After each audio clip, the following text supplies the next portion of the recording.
June says thank you, that she hopes he's right. But two things. First, indignant. Second, sociological. You're only on page 6. You have got to shut up and let him drive, okay?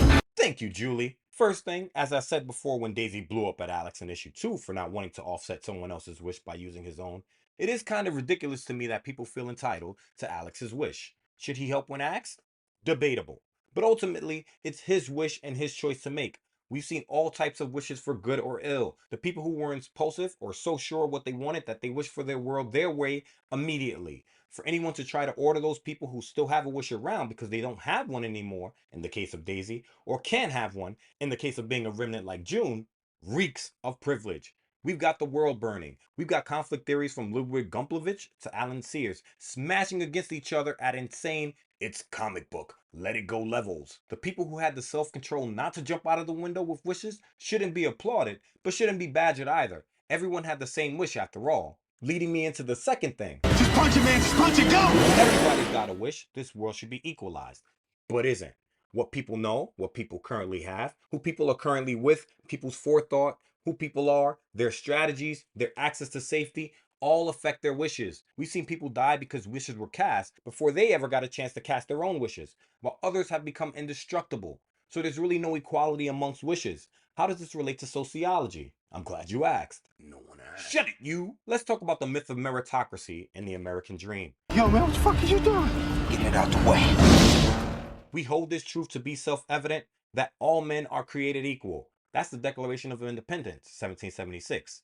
You can go as far as your talents will take you. Ronald Reagan, shitty Republican. In America, anyone can make it if they're willing to try. Barack Obama, barely left of center Democrat. Both presidents with very different ideologies believing that idea that in the US, a person can become a success based on their ability, intelligence, and effort, despite where they begin. The problem with this idea of pulling yourself up by your bootstraps, well, A, the expression doesn't make sense. For the website uselessetymology.com, in the article, The Origins of the Phrase, pull yourself up by your bootstraps, Jess Zafaris writes, the phrase pull yourself up by your bootstraps originated shortly before the turn of the 20th century. It's attributed to a late 1800s physics school book that contained the example question, why cannot a man lift himself by pulling up on his bootstraps?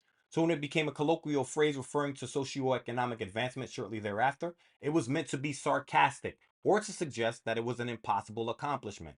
Eventually, however, the phrase's commonly accepted meaning evolved, and now when we tell people to pull themselves up by their bootstraps, it's implying that socioeconomic advancement is something that everyone should be able to do, albeit something difficult. Thanks, useless etymology. Second, don't you mean B? Shut it, you!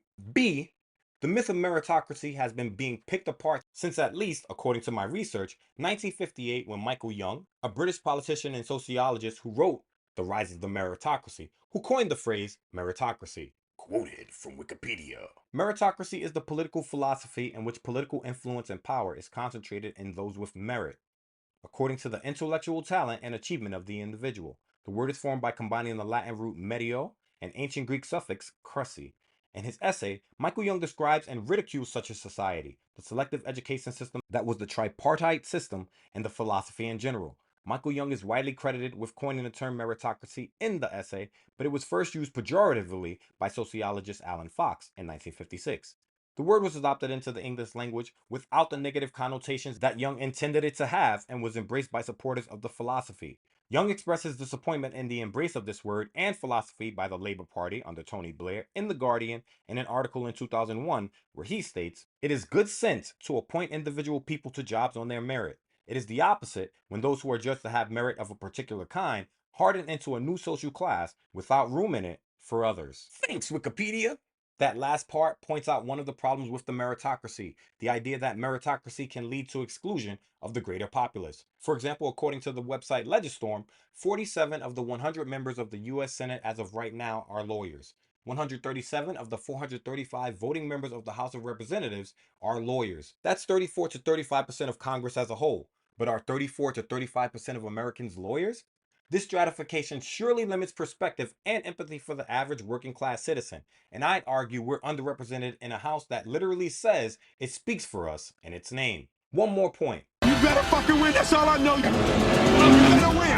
Better win. The Meritocracy Trap by Daniel Markovits, published in 2019, He argues U.S. meritocracy, quote, reproduces inequality under the guise of fairness. Examples? Sure, I've got a few. In education, going to private and prep schools that usually provide better teachers, smaller classes, and extracurricular support sets a child up for their future much more than grossly underfunded public schools. How? Standardized testing favors children with tutors, prep courses, and cultural familiarity with the content in the test. Markovitz calls this credential inflation. Top schools lead to top credentials. In labor, for jobs like lawyers, consultants, doctors, investment bankers, hard work does pay off, but it's a long climb and an expensive one. How many people can afford it?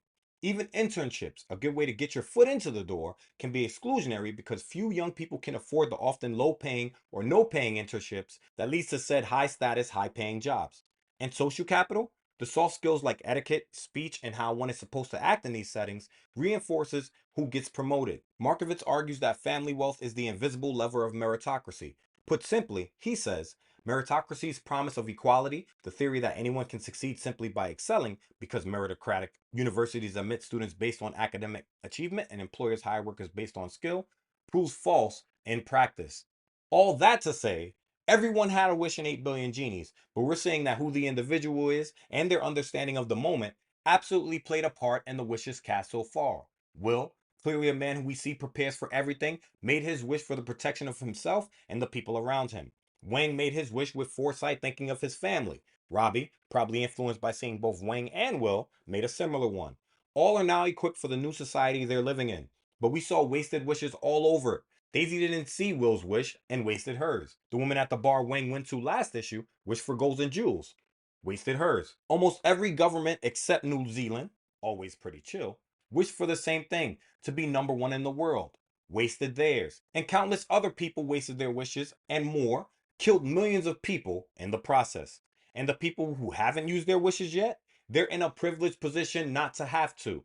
Alex, Brian, Li Fang, they're all protected by the wishes and wisdom of those around them. So even if they don't feel obligated to share wishes or think of others, and again, I've already said they don't have to, they could acknowledge the luck they had for being in the right place, right time. They didn't hit a triple. They were standing on third when the stadium was built. Me, being a lifelong baseball fan, understand it's still hard as shit to score from third, but it's a lot easier than starting from the batter's box.